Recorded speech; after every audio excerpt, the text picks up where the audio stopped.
Into her newest book, Rasta Farmer. We're diving into the pages with her this morning. Good morning to you, Kadian. Thanks for joining us. Hi, good morning, Simone. Thank you for having me. So good to have you. How long have you lived in foreign now, Kadian?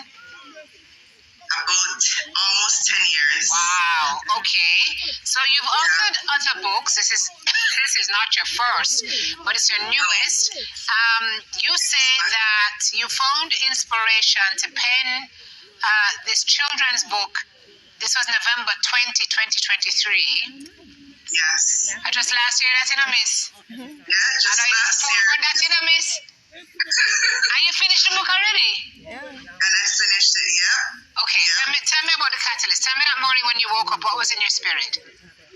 I just was reflecting on my dad's in my life, and I decided that, I'm going to write something about him because, my dad, I never really taught much about my dad, and I didn't really grow up with my biological dad. So I just wanted to kind of talk about him. And one of my friends, Maurice McCallum, who is also an author, he lost his dad, and it made him realize that he didn't get to share his success about his books with his dad. So I said, I'm not going to let this. Yes, I was like, I need to honor my parents while they're alive, and that's what I decided to do, to write about him. You said you wrote this book to honor your dads. You just mentioned that you weren't raised with your biological father. Tell me about your uncle-in-law. Yes. Yes, so my uncle-in-law is called Vinro Small. I grew up with him from the ages of 12 to 26. So I call him the bald-head Rasta because that's what, a lot of Jamaicans, they say you don't have a dread to be Rasta, you can be bald-head. So he played a very pivotal role in my life. And I wanted to honor him too because, many times we might say, oh, we should forget the persons that was there for us. I'm not going to forget him. And I really thank him for being there, stepping up when my biological dad wasn't there. But I thank them both because it has shaped me into who I am today. Wow. Okay. It sounds therapeutic. I want to know what this was like writing it for you, because it means then, Kadian, you had to unpack a lot of things from your childhood. Well, it depends on what the story is that you're telling. So maybe you start there. What is the story that you're taking us through?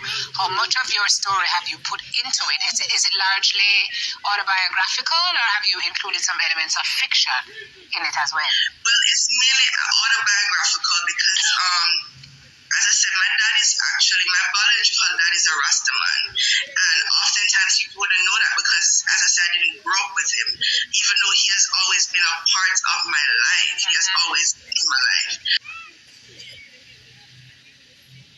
But, back in the day, people used to dread people for being Rasta. And I said that, my dad, being Rasta, I didn't look on him as somebody to dread or to look down upon. I actually admired him so much for the locks on his hair. In fact, I locked my hair in 2013 because I was so in love with the locks and that lifestyle. And I wanted to kind of shed light on the fact that Rastas are not somebody that you should hate. And, we're moving from that time. A lot of people are locking their hair now, but back in the day, it wasn't like that. Wasn't cool. And I remember, it wasn't like that at all. And reading some of the stories about what they used to do to the Rastas is heartbreaking.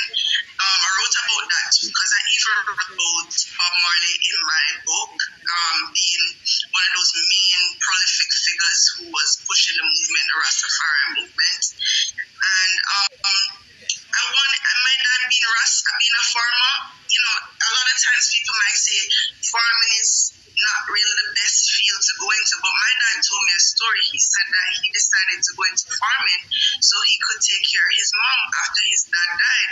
And I found that very admiring and very protective of him to do. And as I said, a lot of times I didn't really look on my dad as somebody who was doing certain things because he's not in corporate in Jamaica or in the corporate area. He's doing farming, but farming is what feeds us. So it's a very what's the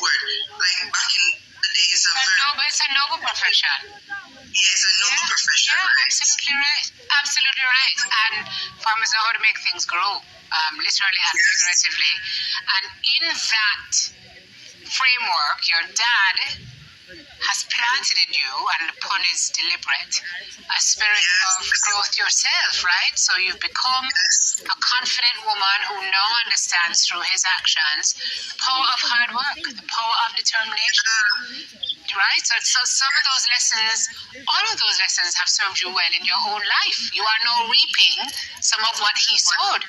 So on. And not just my biological dad, as I said, but both of them. And I learned a very valuable lesson from my father. When you plant something, you don't really have a seed that you plant with, and then it grows over time. When I write my books in particular, it just comes from, a thought, an idea.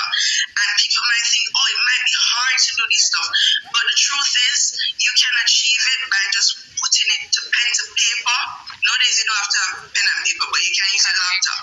Correct. You sit down and you start penning something. You start writing, you're putting out your thoughts. And this is planting for me. I'm putting out my feelings into these books, and eventually it will grow. Yes. It takes time, but it will. Excellent, Kadian. You've got the lessons there, lady.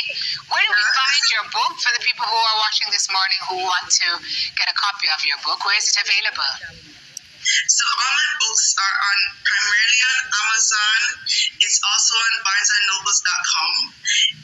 It's also on Walmart, Goodreads. Those are some of the main platforms, but primarily it's published through Amazon, thank God, for Amazon platform. And I publish also through Barnes and Nobles Press. Excellent. So BarnesandNobles.com. Go on with yourself, lady. Thank you so much for sharing with us this morning. And all the best with this publication and all the others that you have done. Author Kadian Snow joining us this morning from a place where there is no snow right now, I don't think. One of ours transplanted in the United States. Thanks, Kadian. All the best to you. And we'll be right back, everybody. So cool.